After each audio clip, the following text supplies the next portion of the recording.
Good morning everyone, welcome to knowledge account. আমরা আজকে 12 June 2026 এর ইম্পর্টেন্ট কারেন্ট অ্যাফেয়ার্সগুলো নিয়ে ডিসকাস করব উইথ স্ট্যাটিক জিকে। আজকে আমাদের প্রথম প্রশ্ন, 2026 সালের ফিফা বিশ্বকাপে কতগুলো দেশ প্রথমবারের মতো বিশ্বকাপে খেলার যোগ্যতা অর্জন করেছে যারা আগে কখনো খেলেনি? এই প্রথমবার ফিফা বিশ্বকাপে অংশগ্রহণ করার জন্য যোগ্যতা অর্জন করেছে চারটে এরকম দেশ। 32টা দলের জায়গায় 48টা দেশ এবারে খেলবে আমরা জানি। আর চারটে যে নতুন দেশ যারা নতুন সুযোগ পেয়েছে তারা হচ্ছে উজবেকিস্তান, জর্ডান, ক্যাবো ভার্দে, কুরাসাও। স্টেডিয়ামের রেকর্ড যদি দেখি, মেক্সিকো সিটির ঐতিহাসিক এস্তাদিও অ্যাজটেকা বিশ্বের প্রথম স্টেডিয়াম হিসাবে তিনটে ভিন্ন বিশ্বকাপের ম্যাচ আয়োজনের জন্য একটা রেকর্ড করেছে। তিনটে দেশ যৌথভাবে আয়োজন করেছে, আমেরিকা, মেক্সিকো এবং কানাডা। এবার 2026 আর এডিশন এবারের হচ্ছে 23rd, অর্থাৎ 23তম এডিশন হচ্ছে এবারে বিশ্বকাপে। এবারের মোটো কি থাকছে? 2026 বিশ্বকাপের মূল ক্যাম্পেইনার মোটো হচ্ছে উই আর 26। এর মূল লক্ষ্য বিশ্বের তিনটে দেশের 48টা দল এবং সমস্ত ফুটবল প্রেমীদের এক ছাদের তলায় নিয়ে আসা। এই বিশ্বকাপটা উত্তর আমেরিকার তিনটে দেশের মধ্যে 16টা শহরে অনুষ্ঠিত হচ্ছে। 1 আমেরিকা, 2 মেক্সিকো এবং 3 হচ্ছে কানাডা। আমেরিকার নিউ ইয়র্ক, নিউ জার্সির বিখ্যাত মেটলাইফ স্টেডিয়ামে এবারে তোমাদের এই মানে ফাইনাল ম্যাচটা খেলা হবে। অ্যাডিডাস ট্রিওন্ডা, এটা একটা বিখ্যাত ক্রীড়া সামগ্রী প্রস্তুতকারক সংস্থা তৈরি করেছে আমাদের এবারের খেলার বল। স্প্যানিশ শব্দ ট্রিওন্ডার অর্থ হচ্ছে তিনটে তরঙ্গ বা থ্রি ওয়েভস। তিনটে যৌথ আয়োজক দেশ কানাডা, মেক্সিকো আর আমেরিকা এর একতাকে সম্মান জানাতে এই নামকরণ করা হয়েছে। আর এই বলটাতে মানে বলটার নাম হচ্ছে ট্রিওন্ডা। আর বলটাতে তিনটে দেশের পতাকার রঙের ছোঁয়া রয়েছে। কানাডার জন্য লাল আর ম্যাপেল লিফ, মেক্সিকোর জন্য সবুজ আর সোনালী ঈগল, আর আমেরিকার জন্য নীল আর 5 কোনা তারা। আচ্ছা, পশ্চিমবঙ্গ পঞ্চায়েত পরীক্ষার প্রস্তুতি ব্যাচ, WBPSC মিসলেনিয়াসের ব্যাচ, এগুলো চলছে পুরো দমে ক্লাস। তোমরা চাইলে এগুলোতে যোগাযোগ করতে পারো। এর জন্য এক্সট্রা কিছু জানার থাকলে বা আমাদের সাথে কথা বলতে চাইলে এই নাম্বারে হোয়াটসঅ্যাপ অথবা কল করে তোমরা আমাদের সাথে যোগাযোগ করো। নেক্সট, 2026 সালের জুনে কোন শহরে প্রথম বিশ্ব যোগাসন চ্যাম্পিয়নশিপ অনুষ্ঠিত হয়েছে? আহমেদাবাদে। ঐতিহাসিক চ্যাম্পিয়ন 2026 সালের জুনে গুজরাটের আহমেদাবাদের ইকেএ এরিনাতে অনুষ্ঠিত প্রথম বিশ্ব যোগাসন চ্যাম্পিয়নশিপে ভারত শীর্ষস্থান অর্জন করে চ্যাম্পিয়ন হয়েছে।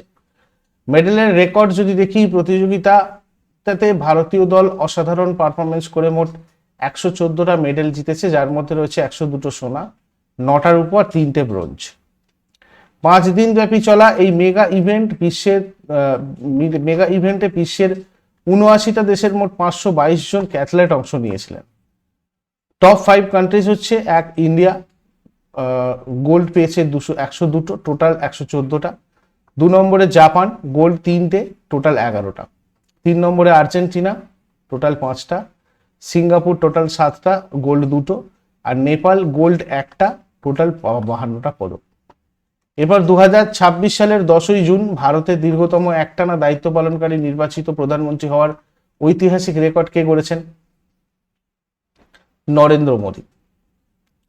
2026 সালের 10ই জুন নরেন্দ্র মোদী একটানা 4399 দিন প্রধানমন্ত্রী থেকে জওহরলাল নেহেরুর মানে 4398 দিনের রেকর্ড ভেঙে দেশের দীর্ঘতম মেয়াদে নির্বাচিত প্রধানমন্ত্রী হয়েছেন। নেহেরুর পর তিনি প্রথম প্রধানমন্ত্রী যিনি ক্ষমতাসীন নেতা হিসেবে পরপর 3টে লোকসভা নির্বাচনে জয়ী হয়েছেন। ভারতের ইতিহাসে তিনি প্রথম অকংগ্রেসী প্রধানমন্ত্রী যিনি একটানা 2টো পূর্ণ সংখ্যাগরিষ্ঠতার মেয়াদ সম্পন্ন করার অনন্য নজির গড়েছেন।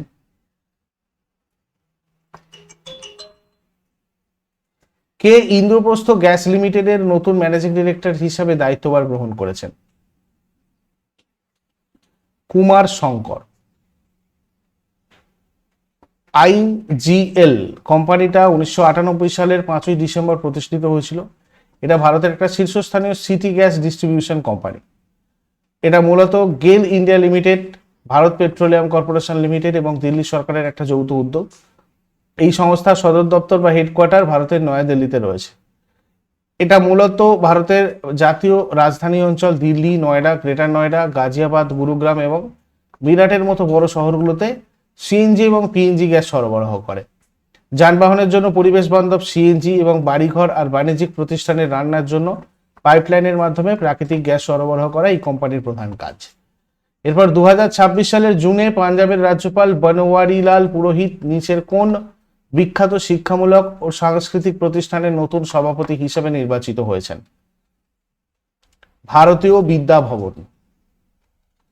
পাঞ্জাবের রাজ্যপাল বনওয়ারিলাল পুরোহিত ভারতের অন্যতম শ্রদ্ধেয় শিক্ষামূলক আর সাংস্কৃতিক প্রতিষ্ঠান ভারতীয় বিদ্যা ভবনের নতুন সভাপতি হিসেবে সর্বসম্মতিক্রমে নির্বাচিত হয়েছেন। দীপক পারেখকে এই প্রতিষ্ঠানের নতুন সহসভাপতি হিসেবে নিযুক্ত করা হয়েছে। এরপর 2026 সালের ন্যাশনাল অ্যাওয়ার্ডস ফর ই গভর্নেন্সের রৌপ্য পুরস্কার জয়ী ই জাগৃতি নিজের কোন বিষয়ের সাথে সম্পর্কিত একটি এআই চালিত ডিজিটাল প্ল্যাটফর্ম?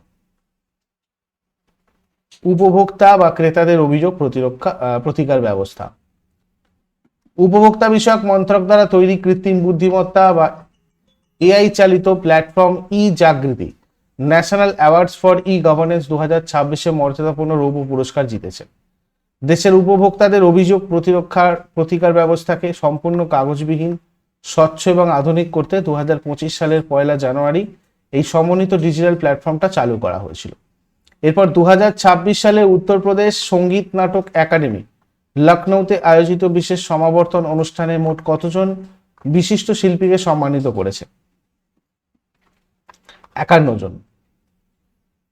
উত্তরপ্রদেশ সঙ্গীত নাটক একাডেমি লখনৌয়ের জনভবনের গান্ধী অডিটোরিয়ামে আয়োজিত একটা মর্যাদাপূর্ণ অনুষ্ঠানে মোট 51 জন বিশিষ্ট শিল্পীকে SNA সম্মান 2026 এ ভূষিত করেছে। এই পুরস্কারের মাধ্যমে করোনা মহামারী আর পরবর্তী সময়ে দীর্ঘ অপেক্ষার অবসান ঘটিয়ে 2021, 22, 23 এবং 24 এই 4 বছরের সেরা শিল্পীদের অসাধারণ কাজের স্বীকৃতি দেওয়া হয়েছে। ভারতের ঐতিহ্যবাহী শিল্পকলা রক্ষা আর প্রসারের জন্য মূলত শাস্ত্রীয় সঙ্গীত, লোকসঙ্গীত, নৃত্য, থিয়েটার এবং ঐতিহ্যবাহী লোকশিল্পের সাথে যুক্ত আজীবন সাধকদের এই অনন্য সম্মান জানানো হয়েছে।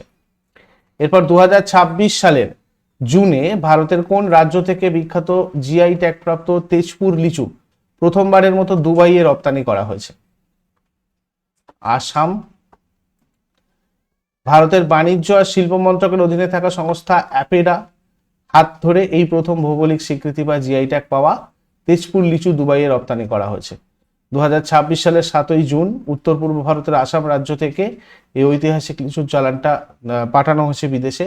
2026 সালের জুন মাসে কেন্দ্রীয় মন্ত্রী ডক্টর জিতেন্দ্র সিং কোন শহরে ভারতের 7ম আঞ্চলিক আবহাওয়া কেন্দ্রের উদ্বোধন করেছেন? জম্মুতে করেছেন এটা। এই নতুন আধুনিক কেন্দ্রটা মূলত জম্মু ও কাশ্মীর, লাদাখ এবং হিমাচল প্রদেশ এই 3টে হিমালয় পার্বত্য অঞ্চলের আবহাওয়া পর্যবেক্ষণ আর পূর্বাভাস দেওয়ার কাজ করবে। এই অঞ্চলের জটিল ভৌগোলিক গঠনের কথা মাথায় রেখে পাহাড়ের বিশেষ আবহাওয়া পর্যবেক্ষণ, নিখুঁত পূর্বাভাস এবং প্রাকৃতিক দুর্যোগের আগাম সতর্কবার্তা দিয়ে ক্ষয়ক্ষতি কমানোর জন্য এই হাবটা তৈরি করা হয়েছে। এরপর 2026 সালে জাতীয় ই গভর্নেন্স পুরস্কারের স্বর্ণ পুরস্কার জয়ী পঞ্চায়েত অ্যাডভান্সমেন্ট ইন্ডেক্স কোন কেন্দ্রীয় মন্ত্রকের একটা উদ্যোগ? পঞ্চায়েতি রাজ মন্ত্রক। পঞ্চায়েতি রাজ মন্ত্রক দ্বারা তৈরি ডেটা চালিত ফ্রেমওয়ার্ক পঞ্চায়েত অ্যাডভান্সমেন্ট ইন্ডেক্স 2026 সালে জাতীয় ই গভর্নেন্স পুরস্কারে মর্যাদাপূর্ণ স্বর্ণ পুরস্কার জিতেছে। 2026 সালের 1 থেকে 2 জুলাই রাজস্থানের জয়পুরে অনুষ্ঠিত হতে চলা 29তম জাতীয় ই গভর্নেন্স সম্মেলনে এই পুরস্কার দেওয়া হবে, যার মধ্যে রয়েছে একটি ট্রফি, প্রশংসাপত্র এবং 10 লক্ষ টাকার নগদ পুরস্কার। 2026 সালের এই 29তম সম্মেলনের মূল থিম ছিল বিকশিত Bharat 2047, AI enabled data driven and secure digital governance. এরপর 2026 সালের অত্যন্ত মর্যাদাপূর্ণ formula 1 race Monaco grand Prix, এটা কে জিতেছেন? মোনাকো গ্র্যান্ড প্রিক্স জিতেছেন কিমি আন্তোনেলি। প্রথম স্থান কিমি আন্তোনেলি, মার্সেডিস চালান, ইটালির প্লেয়ার। দ্বিতীয় স্থান লুইস হ্যামিল্টন, ফেরারি চালান, ব্রিটেনের। পর আগের দিনে হোমওয়ার্কগুলো দেখে নেবো আমরা। মেঘনাদ বধ কাব্য রচনা করেছিলেন কে? মাইকেল মধুসূদন দত্ত। 2026-এ মহিলা প্রিমিয়ার লিগ কোন মহিলা দল জয়লাভ করেছে? Royal Challengers Bengaluru. ফিফা 2026 কোন দেশ অনুষ্ঠিত হচ্ছে? মার্কিন যুক্তরাষ্ট্র, কানাডা, মেক্সিকো। আর আজকে তোমাদের জন্য প্রশ্ন থাকবে, কেঁচো শ্বাসকার্য চালায় কিসের সাহায্যে? উবের কাপ কোন খেলার সাথে সম্পর্কিত? এগুলো শেষকালে কমেন্টে জানো। চট করে আগের দিনের গুলো কুইক রিভাইজ করে নেবো। যারা যারা লাইভে রয়েছে অ্যান্সার করার চেষ্টা করো। 2026 সালের ফ্রেঞ্চ ওপেন টেনিস টুর্নামেন্টে মহিলা এককের খেতাব কে জিতেছেন? মিরা আন্দ্রেভা। 2026 সালের ফ্রেঞ্চ ওপেন টেনিস টুর্নামেন্ট পুরুষ এককের খেতাব কে জিতেছেন? আলেকজান্ডার জেভেরেভ। 2026 সালে ভারতের গোয়ায় অনুষ্ঠিত অষ্টম সাফ মহিলা চ্যাম্পিয়নশিপে কোন দেশ চ্যাম্পিয়ন হয়েছে? ভারত। 2026 সালে রাষ্ট্রীয় রত্ন সম্মান অনুষ্ঠানে emerging health tech and nutrition innovation startup of the year পুরস্কার জিতেছে কোন সংস্থা? Grasa millets and food private limited. 2026 সালের জুনে কোন রাজ্য বন্যপ্রাণী অপরাধ দমনের জন্য ভারতের প্রথম বিচার বিভাগ সংহত ডিজিটাল ব্যবস্থা হক চালু করেছে? কেরালা। হিমাচল প্রদেশে পরিবেশ রক্ষা এবং টেকসই উন্নয়নের লক্ষ্যে কোন আন্তর্জাতিক সংস্থার সাথে হিমাচল প্রদেশ সরকার একটি সমঝোতা চুক্তি স্বাক্ষর করেছে? রাষ্ট্রসংঘের উন্নয়ন কর্মসূচি। 2026 সালে জাপানে অনুষ্ঠিত আন্ডার-18 হকি এশিয়া কাপে কোন দেশের পুরুষ দল সোনা জিতেছে? ভারত। 2026 সালের জুনে প্রয়াত প্রখ্যাত অভিনেতা সেলিম কুমার কোন আঞ্চলিক চলচ্চিত্রের একজন অত্যন্ত জনপ্রিয় ব্যক্তিত্ব ছিলেন? মালায়ালাম। প্রতি বছর কোন তারিখে বিশ্বজুড়ে বিশ্ব মহাসাগর দিবস ওয়ার্ল্ড ওশেনস ডে পালন করা হয়? 8ই জুন। 2026 সালের জুনে প্রধানমন্ত্রী নরেন্দ্র মোদী কোন শহরে আয়োজিত প্রথম বিশ্ব যোগাসন চ্যাম্পিয়নশিপের আনুষ্ঠানিক উদ্বোধন করেছেন? আহমেদাবাদ। 2026 সালের জুনে দর্শকদের সুবিধার্থে এনজেডিপি সাথী অ্যাপ এবং স্বয়ংক্রিয় টিকিট কিয়স্কের সূচনা করা হয়েছে নিচের কোন চিড়িয়াখানায়? ন্যাশনাল জিওলজিক্যাল পার্ক, নতুন দিল্লি। এগুলো ছিল আগের দিনের কোয়েশ্চেন। ইউজফুল বলে মনে হলে অবশ্যই লাইক করো, শেয়ার করো বন্ধুদের সাথে, কমেন্ট করে তোমাদের ফিডব্যাক জানাও। আর প্রতিদিন সকাল 6টার সময় ডেলি কারেন্ট অ্যাফেয়ার্সের আপডেটের জন্য নলেজ অ্যাকাউন্টকে সাবস্ক্রাইব করে বেল আইকন প্রেস করে অলে ক্লিক করে রাখো। Thank you so much, take care, have a great day.